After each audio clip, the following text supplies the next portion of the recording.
WWE NXT promised a packed episode last night with multiple title matches and top stars in action. Braun Breaker and Baron Corbin cashed in their Dusty Cup title opportunity to challenge Tony D'Angelo and Channing Sax Lorenzo for the NXT Tag Team Championships. The Wolf Dogs have looked unstoppable, but could they topple the family? Carmelo Hayes went up against the unpredictable Joe Gacy, with Trick Williams or Ilya Dragunov being in the arena to get revenge on Melo. Ridge Holland faced the consequences of his choices, fighting Olive Gallus in a gauntlet match.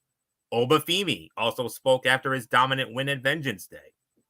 The show also featured Kiana James versus Brinley Reese, Lola Vice versus Tatum Paxley, and Adriana Rizzo versus Jada Parker. This show was filled with big matches that would continue the build towards Stand and Deliver on April 6th. Hey there, welcome to one of the best damn wrestling shows on YouTube and StreamYard.com today. This is Wednesday Night Madness. I am your host, Anthony Florio. Sitting in tonight for Good LMF, Michael Fletcher, who will not be with us this evening due to commitments beyond his control. We will hopefully have him back with us on Friday night for the season premiere of TXN Sports World, as we return to our regulation shows. In the meantime, I am joined this evening by Michael Bullock, and without any further ado, let's dive right on in. You know how we do it here on Wednesday Night Madness. It's NXT, followed by AEW Dynamite. And we started off with NXT. That took place last night. And we started it off with a tag team match. Noam Dar and Oro Mensah of the Metaphor, along with Jakara Jackson and Lash Legend. They went up against Von Wagner and Robert Stone. And Noam Dar, Oro Mensah winning the match in about 5.5 minutes. It was an okay tag team match that had some crowd hype behind it as Wagner and Stone have grown popular, but there wasn't much interesting action. Stone can wrestle more than he did, but he was playing the inexperienced manager. The big problem was that Metaphor again picked up a win in familiar fashion. It is consistently about interference and distractions, which leads to deflating results for the most interesting babyfaces. Wagner has often been booked as a loser, despite his size. His babyface turn seemed like a good chance to improve his fortunes, but he only seems to be doing worse. Hopefully, there is a clear plan soon for Wagner and Stone. Otherwise, the crowd excitement they have built will dissipate. And Wagner and Stone attacked Metaphor backstage and dragged Dar and Mensah to the ring. Wagner double choke slammed Dar and Mensah and then helped up Stone for a splash and near fall. And then after the match was over backstage, Lexis King mocked Von Wagner and Robert Stone about their latest failure. I can only give it 2.5 stars, so that's the best I can do. So not much more to say. Michael Bullock, your thoughts as we start another edition of Wednesday Night Madness here. Yeah, I can only give this 2.5 stars as well. So I'm not gonna get too much into it. So let's just move on. That we will, and we move on to our next match, which was the Gauntlet match. Ridge Holland versus all three members of the Gallus, Wolfgang, Mark Coffey, and Joe Coffey, and total time. Ridge Holland winning the match via disqualification. Total time of 10 minutes and 40 seconds. Bullock, quick thought? Yeah, I can only give this 2.5 stars as well. I mean, it was fine, but I think it definitely could have been better in some spots. So it's yours, Florio.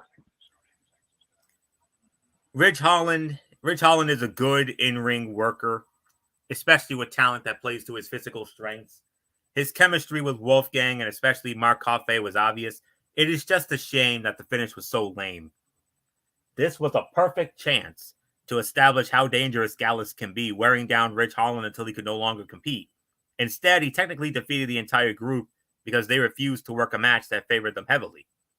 The booking has been awkward for Holland, who is still struggling to give over with a generous NXT Universe crowd.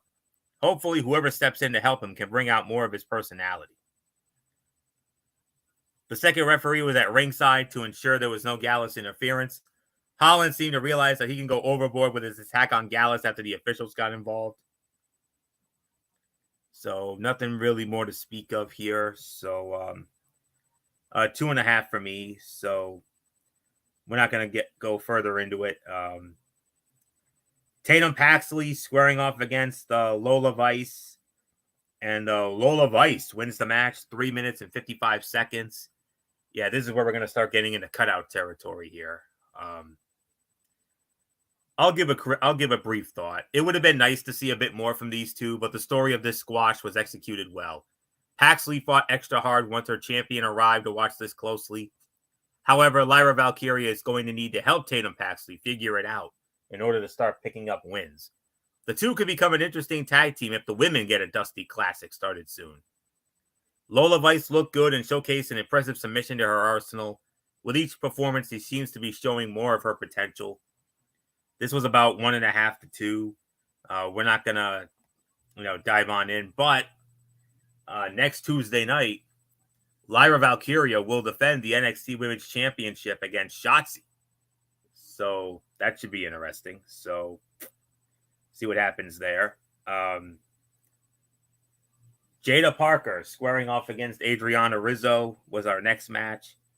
And Jada Parker wins the match 4 minutes and 2 seconds. Again, this was the classic early wrestler match in NXT that would not be allowed on Raw or SmackDown. Both Rizzo and Parker are too green for this spot, and it showed. This was especially true with Parker, who was stumbling over what looked to be attempted signature offense. It was an ugly back and forth, only helped by the fire of the family's fixer. Rizzo did not get to do much in comparison, but she stole the story of the action fully with her acting. Hopefully she will find the offense to match her personality. Based on immediate potential, the wrong woman won, but this can help build an underdog story for Rizzo as she tries to figure out how to win. And Rizzo promised the family that she had her fight handled. Luca Crucifino gave D'Angelo some legal advice about his upcoming title bout. And Rizzo had hoop earrings on, but she pulled them off when things started to break down. Unique babyface spot that she should use often. So,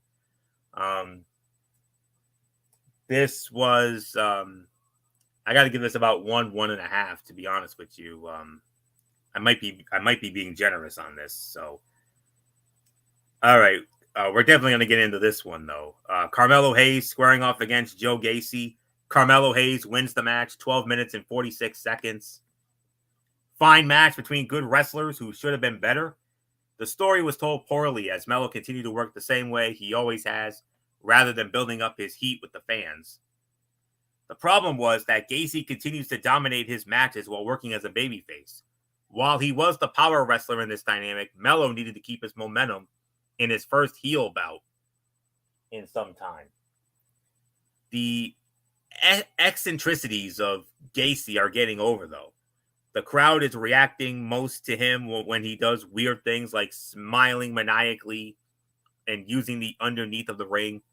Obviously, the right guy won. Melo is building up his resume ahead of challenging Ilya Dragunov again, and no one but the Mad Dragon or Trick Williams should beat him.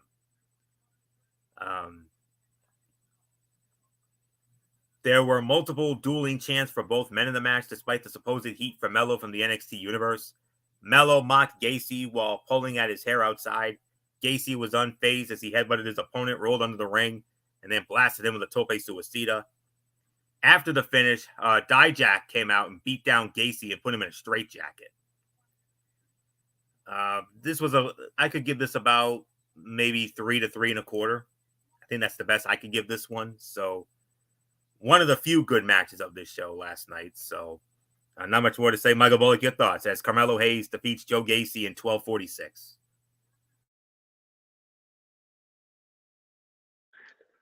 Yeah, I'll give this about 3.25 as well. I mean, this was a good match. I mean, but obviously you wanted to continue building the momentum for Carmelo Hayes as this new heel character, and especially when it looks like it's going to be him against Ilya Dragunov for the championship. So, and obviously this whole thing with Joe Gacy and Dijak. Yeah, it's interesting to see how this continues. So there's really nothing more to say. So let's move on. All right, and we excuse me, and we move on. Oba Femi He cuts a promo, interrupted by Lexis King, and it looks like next week it'll be Oba Femi defending the NXT Championship against Lexis King. Femi is still finding his rhythm on the mic, but he is getting better with each promo. The opposite has been true of King, who does not sound comfortable with the WWE style.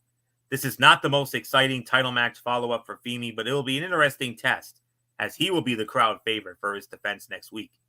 Femi should fight a variety of opponents in the coming months, testing himself as a fresh act. He can build his legacy quickly, even if his next title defense is likely to be a bit of a dud. So I'm just going to leave that there.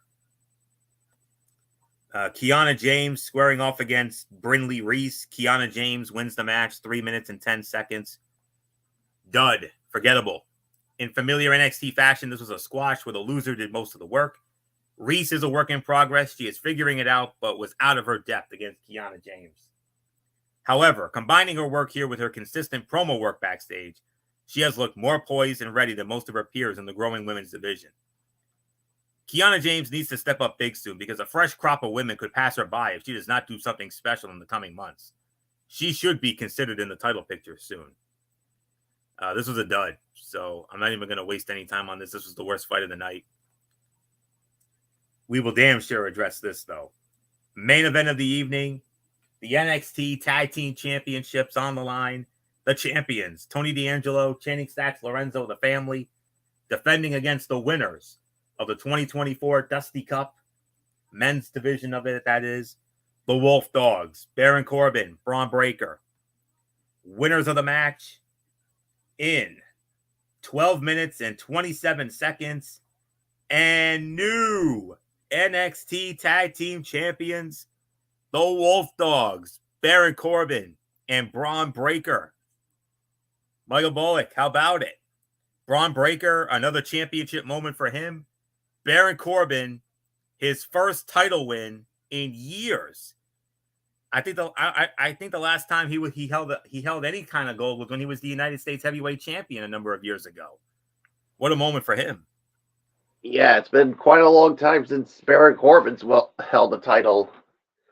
So yeah, I mean I'm gonna give this about 3.5 stars, and this was to me the fight of the night. I mean, yeah, we have new champions, and yeah, what does this mean now? I mean, especially with Braun Breaker still pondering on which main brand he's going to end up, whether it's Raw or SmackDown. So we'll just have to wait and see, especially with him now being an NXT Tag Team Champion. So there's really nothing more for me to say. So it is yours, Florio. 100% agree. This was the fight of the night here. This was by far the best thing on the show. Braun Breaker and Baron Corbin worked like a true tag team against an alliance that has dominated the division for a reason. In the last year. Tony D'Angelo worked this bout like the most important of his career, and it may have been. Since this is the second time the family have lost the titles, the Don may not hold gold again for a while. Hopefully, the future is still bright for the Don and the Underboss, who remain two of the best characters in NXT. However, it was obvious that Corbin and Breaker were the hotter team throughout this bout. The Wolf Dogs are an interesting pairing as they haven't quite turned heel and continue to work more like babyfaces together. It could be interesting to see them fully embrace that role, even after they lose the gold and head to the main roster. Baron Corbin tried to get Braun Breaker focused for their match, promising to call their team the Wolf Dogs once if they won. This match got NXT and This Is Awesome chants. D'Angelo was the rare man in NXT to overwhelm Breaker with his power, including catching him midair with a spine buster. These two should fight more. Corbin and Breaker hit unique back-to-back elevated cutters for a near fall. Their team chemistry has impressed. Clothesline after clothesline sent everyone to the floor. D'Angelo sent Corbin into the steel steps, and then the family sent Breaker through the announce table. 3.5 stars. No doubt about it. This was the fight of the night. So, overall review, yeah, this was not good. Let's be realistic. I got to give this somewhere between. We only had like what 2 good matches, 1 okay solid fight in the middle there. So I could probably give this maybe 5 out of 10 if I'm being honest. This was a night when character work far outpaced the in-ring action. It was a show that could be forgotten beyond a few important moments that continued key stories. Braun Breaker and Baron Corbin's rise to the NXT Tag Team Championships has been a great story, and they solidified their run by taking the titles in another great bout. Carmelo Hayes mostly cruised last night in an overlong battle with Joe Gacy that did not build more heat for Carmelo Hayes.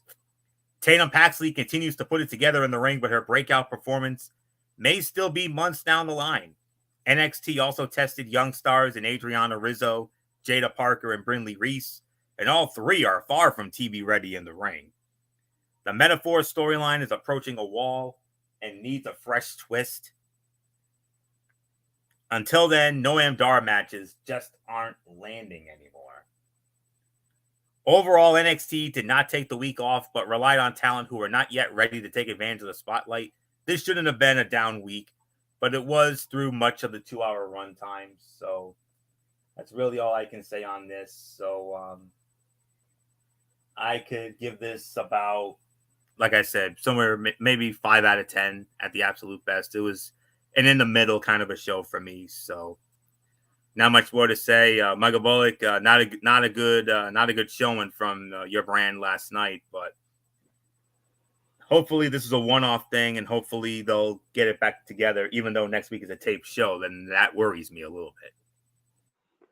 Yeah, tape shows are usually not all that good, so I'm not holding my breath on it. So yeah, 4.5 to 5 for me on this one. So you pretty much said everything. So let's just get into AEW Dynamite. Yes, AEW Dynamite, of course. As I get my notes ready for that. Excuse me. So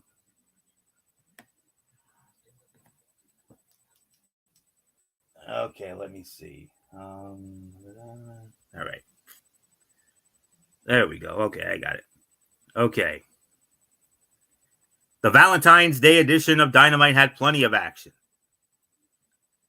And let's take a look at everything that happened on tonight's episode of Dynamite. So we started it off with, without a doubt, a Be a Man fight. One hell of a Be a Man fight, to be honest with you. AEW Dynamite live tonight from the HEB Center in Austin, Texas on TBS. And we started it off, like I said, with a Be a Man fight here. Jon Moxley squaring off against Dax Harwood. Jon Moxley wins the match. 18 minutes and 35 seconds. Let me tell you something. This match alone was better than anything that was on NXT last night outside of the tag team title match. Dynamite opened with Moxley making his way through the crowd, and you know how he always does that. This was neither a pretty nor technical affair, but it was a fun brawl with a few entertaining spots. They had great energy, a hot crowd, and nobody at ringside to distract from the action. The first half was almost all strikes, but we saw a lot more variety after the commercial break. You could hear Justin Roberts announce when 5 minutes was left, and again when it was down to 2 minutes, like a 2-minute warning, if you will. Harwood tried his best, but he ended up passing out to a sleeper to give Mox the win. When he refused to release the hold, partner Cash Wheeler ran to the ring and started beating on him until Claudio Castagnoli came down to take him out. It's kind of funny to think about wrestlers taking one of their shirts and cutting it the way they like very carefully so it looks good. Social media went wild for Mox's kiss in both good and bad ways. The suplex over the top rope to the floor looked rough. Both guys are going to be feeling that one tomorrow. Harwood's transition into a sharpshooter was smooth. I mean, what else is there to say? 4 to 4.25 stars. You could certainly make an argument for Fight of the Night honors. Great way to start the show. And you know us. We love a good Be a Man fight, and this definitely was a Be a Man fight here. here, no doubt about it. So 4 to 4.25 for me. So Michael Bullock, Jon Moxley, defeating a game Dax Harwood, 18 minutes and 35 seconds outside of the tag team title match on NXT last night. This match alone was better than anything else on that dreadful show last night. Yeah, this match alone was better than anything we saw on NXT last night. I mean, yeah, when you got Harwood and Moxley going at it, you know this is going to be a mad fight, and that's exactly what we got here. I definitely enjoyed it. I know we all enjoyed it. So yeah, 4.25 stars. I mean, you couldn't start off this edition of Dynamite any better than this. So there's really nothing more to say. So let's move on. Well, we do have a cutout here. This is going to be the only real cutout, honestly. Wardlow squashing some Hammerneger named Barrett Brown. He did so in 1:10. Some poor jobber named Barrett Brown had the unfortunate task of taking on Wardlow tonight, and predictably, the War Dog destroyed him with ease. So, absolute dud. So, we don't have to go any further on that. Oh, here you go, Bullock. Here's a Bullock special for you. A number one contenders match for the TNT Championship. The Rated R superstar Adam Copeland squaring off against Daniel Garcia. The match ends in a no contest, 12 minutes and 20 seconds, because of outside interference from the Patriarchy, Nick Wayne and Killswitch. And then later on, the TNT champion Christian Cage and Mother Wayne showed up. So, and then Christian takes out Adam Copeland with a concerto. So Bullock, unfortunately, we don't have a number one contender. The match ends in a no contest. Adam Copeland, Daniel Garcia, 12-20. Christian and his damn Patriarchy, unfortunately, was the difference. Yeah, and I'm sorry to do this, Florio. I have to give this a no rating here because we didn't have a winner. That's the thing. I mean, the match was good and all that, but just because we didn't have a winner, I'm gonna have to unfortunately give this a no rating. So we don't have a number one contender. And you want to know why, Florio? Because Christian Cage doesn't want to fight either one of them. He feels like neither one of them are worthy of the TNT Championship. Here's a little news flash for you, you little dipshit. Both of them, well, especially Daniel Garcia, are worthy of being number one contenders. So, yeah, so what all four of you did tonight was absolutely reprehensible. And by the way, Sheena Wayne, you are the total definition of a slut.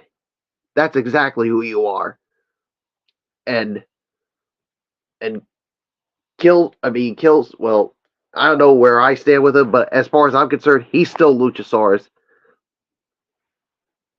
Nick Wayne is nothing more than a little dink who just wants airtime, which I don't understand. But Christian Cage, there are some things I could call him, but I'm not going to go there. I mean, you know where I stand with him, so no rating for me. If you want to rate it, Florio, I wouldn't be mad at you, but that's just how I personally feel. No, you're right. You're right. It's an NA. They did a fantastic job making Daniel Garcia into a bigger babyface as the match progressed by having him make bigger and bigger comebacks. The crowd was firmly behind him by the time we reached the halfway mark. Nick Wayne and Luchasaurus ended up interfering to cause a no contest finish. Christian Cage and Daddy Magic Matt Menard had a standoff with some chairs until Killswitch hit him from behind. Copeland saved Garcia from having his head smashed with a chair, but Mama Wayne hit a low blow. Cage ended up smashing Copeland's head between two chairs.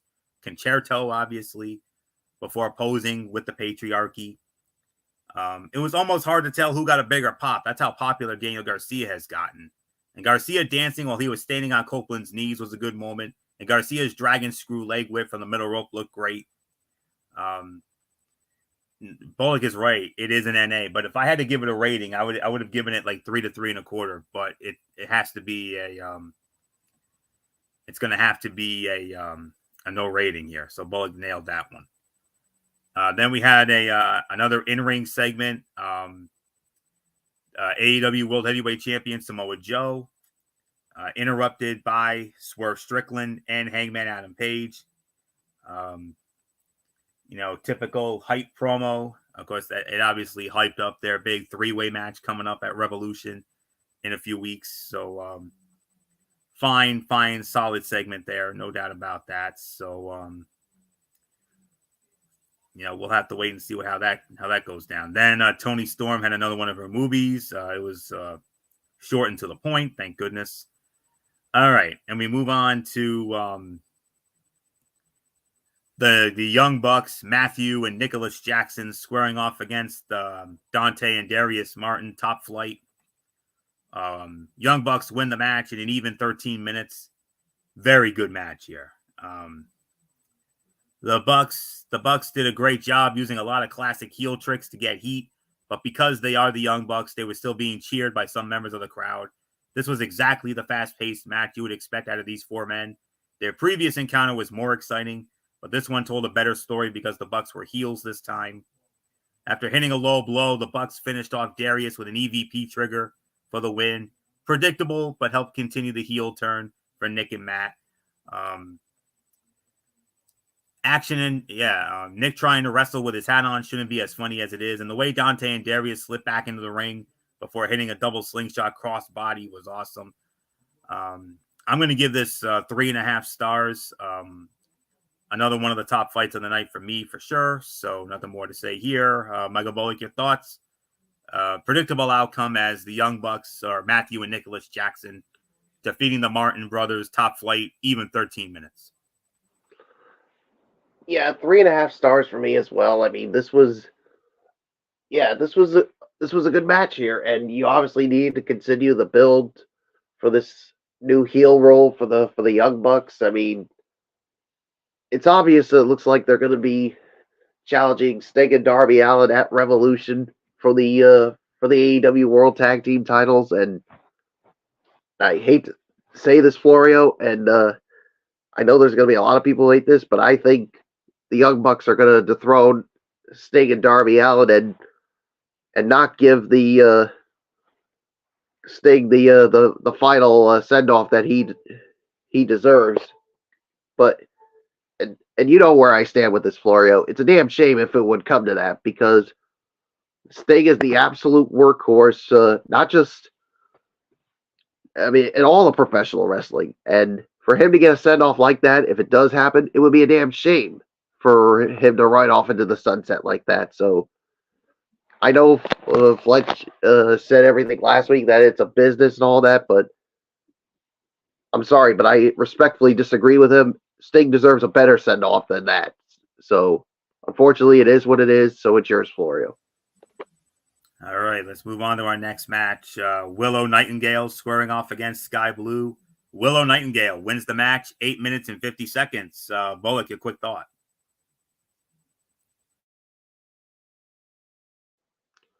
Yeah, I'll give this about maybe a 2 1/4, 2.5. I mean, it was a fine match, but it definitely could have been better. But obviously, Willow Nightingale getting a big win over her former friend in Sky Blue. So so there's really nothing more for me to add. So it's yours. Solid 3 for the effort. I'll give it the benefit of the doubt. Despite Willow having a significant size and power advantage, Sky Blue managed to get in quite a bit of offense. The longer the match went, the less she felt like an underdog. This match had a handful of moments where it felt like there was a hesitation from one or both competitors, but the majority of what we saw was solid. Stokely Hathaway ended up distracting the referee long enough for Willow to kick out of the cold blue and hit a doctor bomb for the win. Willow sent Sky out of the ring with a huge pounce, and some of Sky's strikes looked really good. She was laying them in hard. Solid 3 stars, and we move on. Main event of the evening, a Texas death match. AEW International Champion Orange Cassidy squaring off against Matt Taven of the Undisputed Kingdom. Orange Cassidy wins the match, 13 minutes, 25 seconds. Tonight's main event was a Texas death match between Orange Cassidy and Matt Taven. Orange Cassidy's international championship was not on the line. The stipulation meant this was never going to be a standard match with headlocks and chain wrestling. They were throwing hands out of the gate, and the fight had spilled into the crowd before the break. Matt Taven hasn't had many singles matches in AEW, so it was great to see him get a chance to shine on his own for once. He is a great talent who can be a top heel in any promotion. We saw some tables brought into the bout, and Taven ended up putting himself through one with a missed dive over the top rope in the wildest spot of the night. Orange Cassidy found a heart-shaped box of thumbtacks and dumped them into the ring, but Taven ended up shoving him onto the tacks before landing on them himself a moment later. This was one of those AEW matches that was all about brutality, weapons, and the occasional comedy spot. The Texas crowd was loving every second of it until Taven's partner, Mike Bennett, showed up to interfere. Trent Beretta came out with a steel pipe to even the odds for Orange Cassidy. And in the end, Orange Cassidy managed to get the win by knockout to end the show on a high note. AEW has, and I'll tell you what, AEW has started moving away from having any wrestlers accompany each other to the ring. It was very noticeable tonight. The way Orange Cassidy cleared the barricade with a single jump was impressive. And Orange Cassidy and Matt Taven were both bleeding a lot from their heads. Very scary sight. But other than that, this was the second best fight of the night. I'm going to give it about 3.5 to 3 3/4 of a star. So not much more to say here. A somewhat predictable outcome. I had a feeling Orange was going to go over here, title or not. So not much more to say. Michael Bullock, your thoughts on the main event? Orange Cassidy defeating Matt Taven of the Undisputed Kingdom, Texas Death Match, 13 minutes, 25 seconds, time of the fall. 3.5, 3 3/4 for me as well. This was definitely the second best fight of the night. I mean, yeah, we definitely saw some blood in this, and it obviously continues the build, obviously, for Orange Cassidy to defend the title against Roderick Strong. So, yeah, this was, I definitely enjoyed this one. So, second best fight of the night for me. So, and as far as my overall thoughts on this edition of Dynamite, I thought this was a good show. I mean, they definitely could have done better in some areas, but all in all, I don't really have that much to complain about. I mean, only one cutout here. I mean, which is good. So I'll give this about 7, 7.5. So it's yours, Florio. Give it about 7.5 to 8 for me. From top to bottom, this was one of the strongest episodes of Dynamite we've gotten in 2024 so far. To some, not me, but to some, it may have even been the best. I thought last week's show was the best one. Picking a fight of the night for some is difficult, but not for me. I mean, Harwood and Moxley, that was the one for me. But picking a match of the night for some was difficult because almost every bout brought something different to the table. Adam Copeland and Daniel Garcia had a great encounter. Dax Harwood and Jon Moxley opened the show with a hell of a be-a-man fight. And Orange Cassidy and Matt Taven closed it with a bloody showdown. Toni Storm's movie was one of her best segments yet, and the promos from Swerve, Hangman, and Samoa Joe were all fantastic. AEW has been putting on some great shows recently, but the Revolution pay-per-view is the main focus right now. Let's hope the company sticks the landing with all of the feuds it has built up. So this was about 7.5 to 8 out of 10 for me. So with that, that will put the bow on this edition of Wednesday Night Madness. We want to thank you all so very much for tuning in as always. We will be back with you Friday night at 10:30, right back here on the Tone 25 for the season premiere of our regulation TXN Sports World shows. Now that football season is officially over, but you know it is what it is. We're gonna switch things up here. We're gonna be doing some things a little bit differently. We're gonna be starting the show with our review of Friday Night SmackDown, which we're gonna get into that because Rock and Roman are gonna be there, so we're gonna review that. And then we're also going to recap the NHL skills competition and All-Star game. We will also preview the NBA All-Star game and the NBA All-Star Saturday night and NBA All-Star game. We'll review the NFL honors, including the Hall of Fame class. And in our main event, we will recap what many are calling now the greatest Super Bowl of all time, Super Bowl 58. The San Francisco 49ers and the Kansas City Chiefs. We'll break it all down. That'll be on Friday night.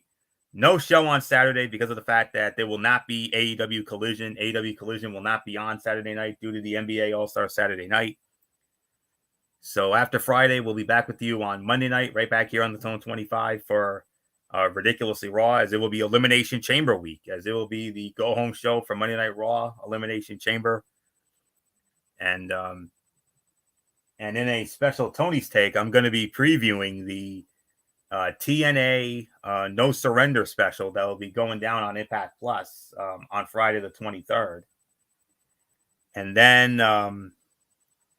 then next Wednesday night, we come right back here for another edition of Wednesday Night Madness. Hopefully MF will be back with us, and as it'll be NXT and AEW Dynamite as we always do. So that's it. So until Friday night for the season premiere of our regulation TXN Sports World shows, it's Anthony Florio here, who's sitting in tonight for good old MF Michael Fletcher, for Michael Bullock, and of course, in spirit, the aforementioned good old MF Michael Fletcher. And of course, always and forever, the first lady of our show. You know who that is, the Twisted Angel, the one and only Dee Woodson. So they're with us in spirit. So until Friday night for TXN Sports World, just give me a second here. You know the routine, everybody. Thumbs up. Talk to you later. Yeah, throw it up Fortune 4 style. Bye for now, my friends. God bless. Be good to each other. Have a blessed couple of days. And until Friday night, for the season premiere of TXN Sports World, you've been watching this special edition of Wednesday Night Madness right here on the Zone 25, right here on YouTube and Streamy.com.